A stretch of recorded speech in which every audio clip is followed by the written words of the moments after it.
Hello par ici, j'espère que vous allez bien. Ça faisait longtemps que je n'avais pas fait un facecam comme ça, une vidéo facecam. Généralement c'est en vlog avec ma perche, etc. selfie. Mais là j'avais vraiment envie de vous prendre, c'est-à-dire d'une façon un peu solennelle. Mais l'heure est grave, vous avez vu dans le titre, il s'agit du budget. D'ailleurs, allumez, mettez-vous dans une ambiance réconfortante, etc.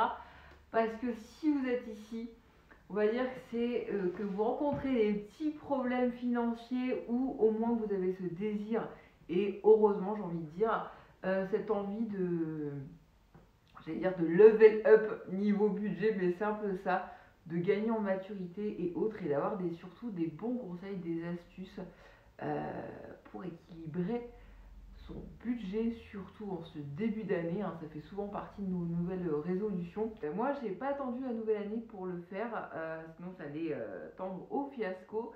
Mais ça fait plusieurs semaines maintenant que j'ai implanté vraiment une routine budgétaire. Ah, j'ai mon petit assistant qui vient me faire un petit coucou. Voilà, où j'ai mis en place une routine budgétaire qui m'aide vraiment, et je voulais vraiment partager ça avec vous. Donc installez-vous bien, allumez une petite bougie, servez-vous un thé, voilà. Mettez-vous à l'aise parce que ça risque de piquer, mais ça va surtout vous aider. Alors avant de vous parler de ces astuces que j'ai mis en place et qui ont vraiment, mais vraiment sauvé mon budget, c'est la clochette de mon chat. Voilà, faisons un petit point sur l'état des lieux personnel qui m'a, j'allais dire donné envie, mais c'est vraiment plus donné envie, qui m'a limite obligée à avoir une routine budgétaire beaucoup plus saine, ou au moins en mettre une en place, parce qu'il n'y en avait pas avant. C'est déjà moi ma situation financière. Alors déjà, disclaimer, mais moi l'argent n'est pas un tabou. Ça l'est énormément en France, mais moi j'ai pas honte de dire combien je gagne, comment je gagne ma vie, puisque tout ce que j'ai mis en place, c'est grâce à moi, j'en suis fière. Donc j'ai pas à cacher, voilà. Et c'est pas non plus une sorte de vantardise ou autre. Voilà, il faut être fier de ce qu'on fait, de ce qu'on réalise, et si ça passe par l'argent, par des revenus réguliers ou autres, bah, je vois pas pourquoi on s'en cacherait. Voilà.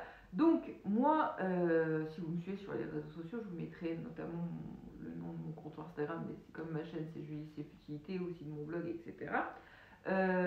J'ai changé de voie professionnelle, mais vraiment. Avant, j'étais fonctionnaire, je le suis toujours, mais mise en dispo. Donc, on va dire salaire stable, qui bouge pas d'un iota, très régulier à la fin du mois, etc. Pour me mettre donc en disposition pour élever non seulement mes enfants, mais me mettre à mon compte. Donc, autant en tant qu'auto-entrepreneuse ou micro-entreprise, c'est la même chose.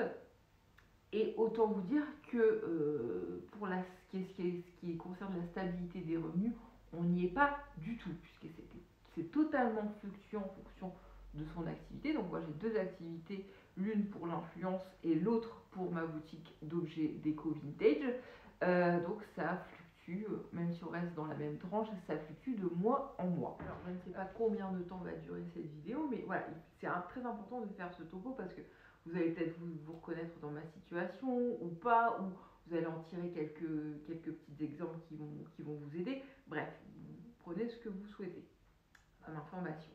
Et donc voilà le topo un petit peu, et avec mon conjoint, on en était à ça, à se dire oui, attention, il faut faire attention, tu as en ce qui me concerne des rentrées d'argent qui vont différer, en sachant que quand vous êtes à votre compte, il faut savoir épargner en prévision des charges, des impôts, etc.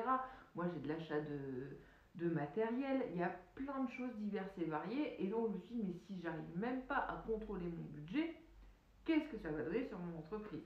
Et donc on a essayé toute l'année dernière, toute l'année 2021, à mettre des choses en place, sans compter la pandémie qui est venue se joindre là-dedans et qui nous a touchés tous, nous tous, de façon différente. Mais moi, en tout cas, je sais qu'il y a eu des pertes d'argent, par exemple, de rentrée d'argent pour mon conjoint, pas pour moi. Mais voilà. Et donc on s'est dit, bon, bah, on va faire attention aux dépenses, on va essayer d'utiliser moins par exemple la carte bleue, Au lieu de faire, je sais pas, deux trois restos, deux trois sorties, deux trois cinémas par mois, on va en faire moins. Mais finalement, on n'a jamais respecté ça. Voilà. Euh, on n'a pas réussi à mettre ça en place. Pour moi, il y a une seule raison, c'est la carte bleue. La carte bleue, c'est quoi? C'est une carte avec puce que vous dégainez à chaque envie.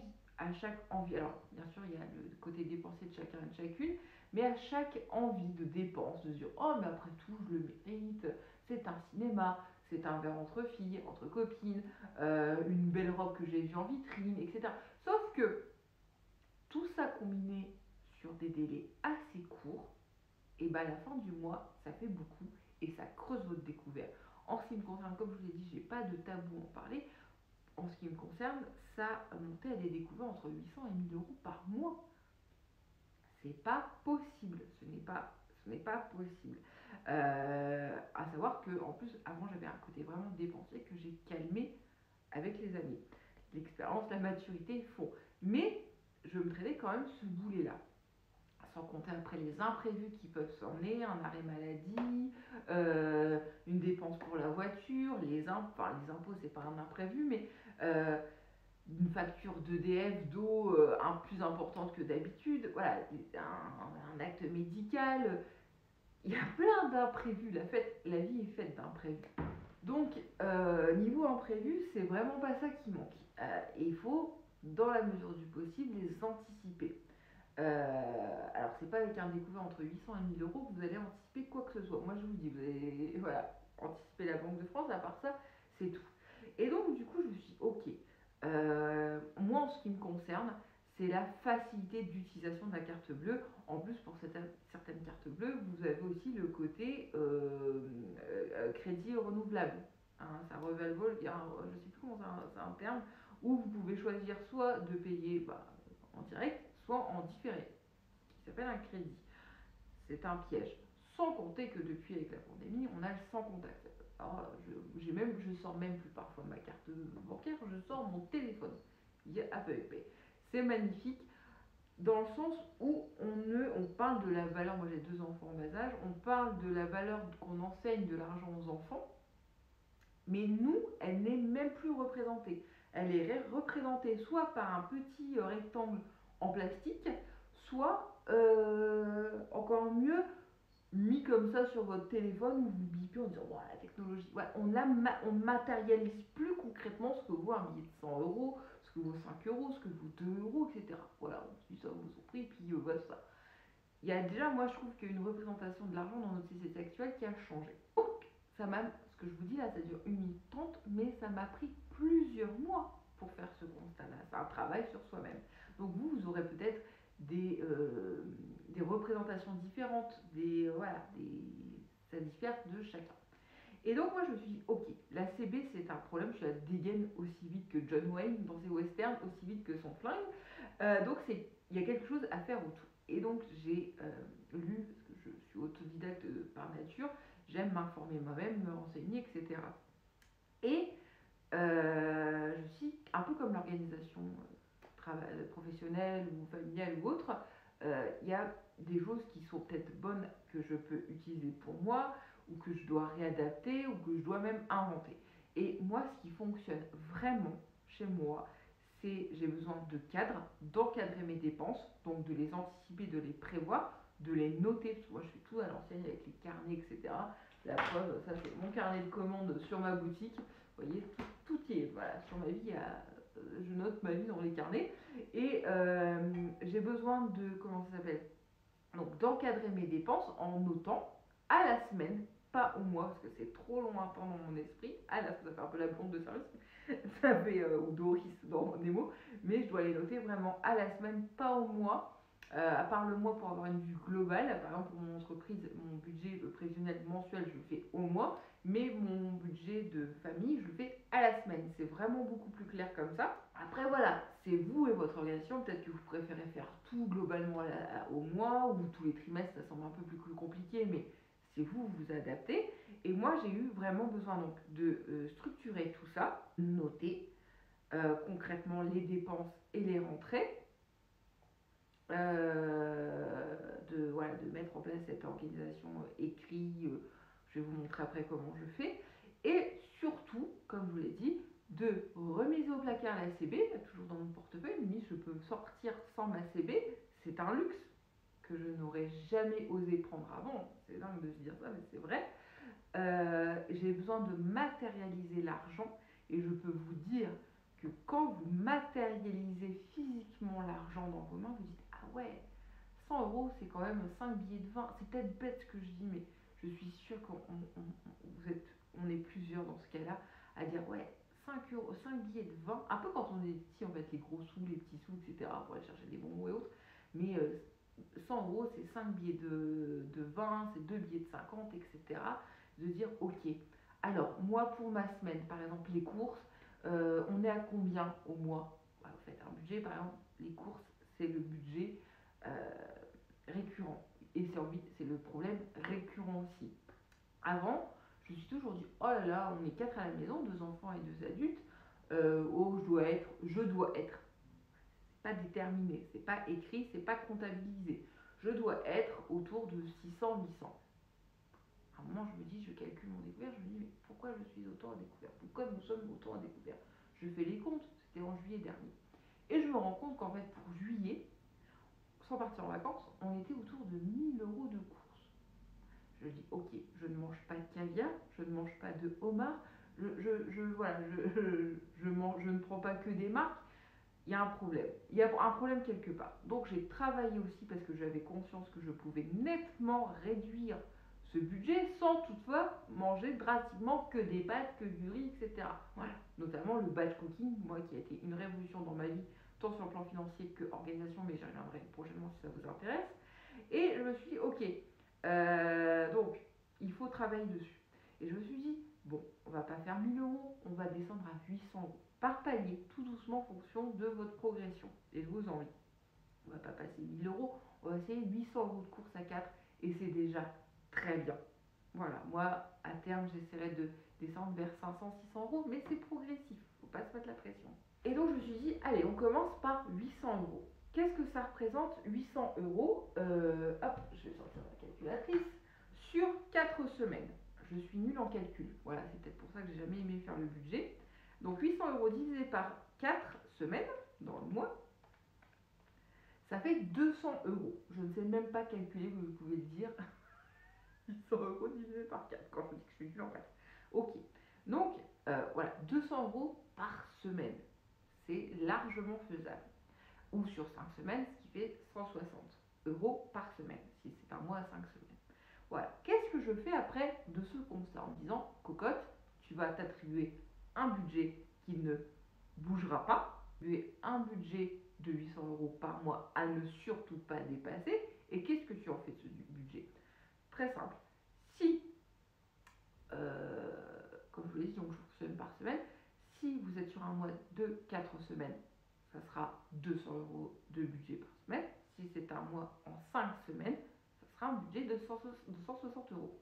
Oui, ok. Voilà, ça c'était la première ébauche. Mais j'ai vite remarqué ses limites, puisque dans ma tête, même s'il était inscrit 200 euros de budget pour un mois en 4 semaines, j'arrivais toujours en caisse avec 230 euros. Alors on se dit au début, oh, j'ai dépassé de 30 euros, c'est pas énorme. Oui, sauf que si vous dépassez au minimum de 30 euros par semaine, 30 euros x 4, suspense, 120 euros. 120 euros à la fin du mois en dépassement. Voilà. Donc je dis non, ça ne va pas. Je ne peux vraiment plus me servir de ma carte bleue car je n'ai pas de limite en fait.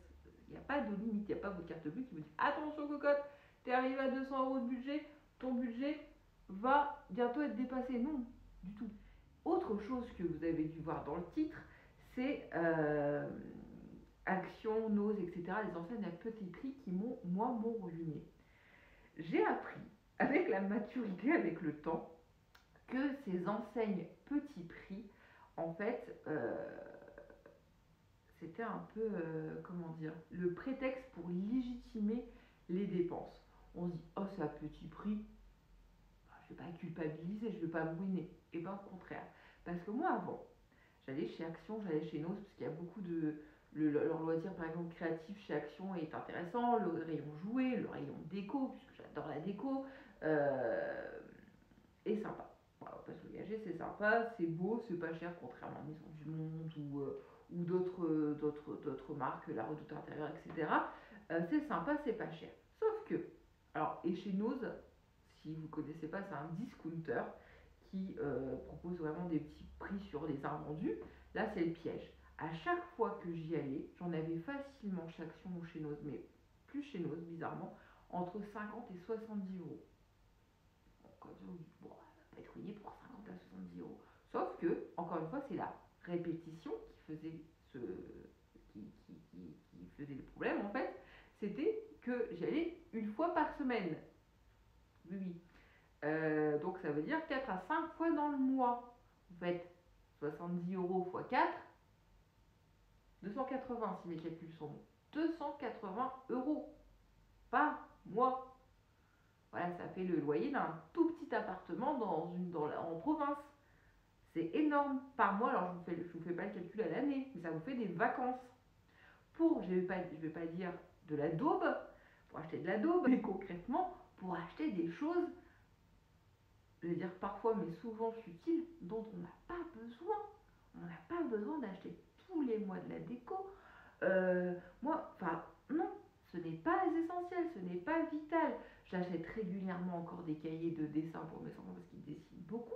Et ce que je vais prendre chez Action maintenant, c'est les produits d'entretien parce qu'ils sont très bien et pas chers. Donc la nana qui s'est avachée tranquille comme si elle était entre copines, mais c'est un peu le cas. Donc voilà, j'avais vraiment besoin de faire ce topo, de vous faire ce topo là pour que vous compreniez bien dans quel contexte j'ai eu pas cette élimination soudaine parce que ça a pris, comme je vous l'ai dit, plusieurs semaines à mettre en place. Mais voilà, vous compreniez bien le contexte. Comme d'habitude, vous piochez les idées qui vous interpellent, qui vous plaisent, qui vous conviennent aussi. Si vous en avez d'autres à partager, d'autres astuces budgétaires ou d'autres routines et autres, n'hésitez pas à les partager en commentaire. Comme d'habitude, on les lit, enfin je les lis, comme si on était plusieurs, je les lis, je vous réponds, ou d'autres, voilà, d'autres, je sais pas si je viens de vous le dire, mais d'autres astuces, etc. pour qu'on s'entraide. Voilà, c'est toujours comme ça fonctionne, toujours en bienveillance. Et maintenant, je vais vous passer donc à la partie conseils et astuces que moi j'ai concrètement mis en place et qui m'ont vraiment aidé. Donc, comme chaque semaine, je fais le point, soit en début de semaine, soit en fin de semaine, pour voir les dépenses qui ont été faites. Et pour cela, je m'arme de armes de destruction massive, dont je plaisante vraiment. Il s'agit en premier lieu du carnet, le budget que j'ai pris chez Deux Sœurs et un agenda, si je ne me trompe pas, j'ai tout réglé moi-même. C'est voilà, sponsorisé par MaCB, c'est le cas de le dire, ou par mes billets, puisque je n'utilise plus MaCB. C'est vraiment un petit carnet qui est bien fait, puisqu'en fait c'est répertorié par mois, ils ne sont pas annotés les mois, donc vous pouvez le faire comme vous le souhaitez. Ensuite vous avez des pages à la semaine, avec semaine 1, semaine 2, semaine 3, semaine 4, semaine 5 pour certains mois, avec non seulement d'un côté les budgets courses, puis ensuite le budget autre. Voilà, moi j'aurais noté peut-être plutôt les dépenses pour faire le point comme je le fais moi après chaque semaine, parce qu'on va dire que c'est plutôt du prévisionnel. Ensuite, une fois que j'ai fait le point sur mon budget, je prends, et ça c'est vraiment indispensable par contre, au lieu d'avoir 36 000 enveloppes sur vous, ce petit carnet qui contient en fait des pochettes plastifiées qui sont fermées grâce à un zip. Vous voyez, c'est une sorte de petit classeur, donc chaque pochette est amovible. Si vous voulez prendre que votre budget alimentation parce que vous allez faire les courses et vous avez peur de craquer, bah vous pouvez totalement enlever les anneaux comme un classeur et retirer la petite pochette. Et à l'intérieur de chaque pochette, moi il y en a plusieurs, il y a alimentation, santé, essence, enfin voiture, vêtements pour les enfants, sorties, etc. Je mets ce qu'on appelle un petit tracker. En fait, il s'agit d'un petit papier format post-it par exemple, où vous notez quand vous faites votre budget donc à la semaine toutes les dépenses effectives, donc effectuées avec la date, le montant et le lieu grâce au ticket de caisse que vous avez gardé et que vous avez répertorié dans chaque pochette. Là par exemple c'est la première pochette, la pochette alimentation. Il me reste quelques sous après avoir déduit mon ticket de caisse Carrefour et je les place dans l'enveloppe économie. Voilà, c'est pas grand chose, hein, peut être 50 centimes, 1 euro, 10 euros, vous mettez ce qui vous reste, puis je reviens sur mon carnet budget et donc je note pour la nouvelle semaine que je sais que je vais avoir un budget de 160 euros pour la semaine, même si en ce moment on ne le dépense pas complètement. Donc c'est quelque chose que le reste qui vous reste, le reste qui vous reste, c'est le cas de le dire, le solde, vous pouvez l'épargner. Donc après avoir fait les totaux des dépenses de la semaine et le nouveau budget pour la semaine qui suit, je répartis les différentes sommes allouées. Par exemple, comme je vous l'ai dit, le budget nourriture là qui était sur 5 semaines, c'est 160 euros. J'ai rajouté 10 euros parce que dedans il y avait le budget pour les courses de Noël et on sait que c'est un petit peu plus cher. Ensuite, je vais voir où on a dépensé précisément. Là, par exemple, c'était essence. Par exemple, pour la voiture, c'est le petit tracker voiture. Et sur ce tracker, dans cette enveloppe, je répertorie toutes les dépenses liées à la voiture, notamment celle de l'essence. Par contre, pour l'essence, j'ai vraiment fait le choix de ne pas régler en espèces parce que c'est très difficile de trouver une borne essence. C'est une question de praticité tout simplement. Une borne essence qui accepte de l'espèce. Mais je le note en CB. Par exemple, je sais que j'ai un budget mensuel de 250 euros. Je ne le fais pas la semaine par contre le budget essence parce que c'est totalement aléatoire en fonction de ce qu'on roule, de ce qu'on utilise. Donc je le fais en CB, mais je garde le ticket de CB de la pompe à essence. Ensuite, on passe encore aux autres enveloppes où j'ai dépensé. Par exemple, là, c'était les dépenses liées à la maison, donc notamment Action avec, comme je vous l'ai dit, les produits ménagers. Donc, je fais le toto. Ce jour-là, je me souviens, j'avais 30 euros de budget pour la semaine.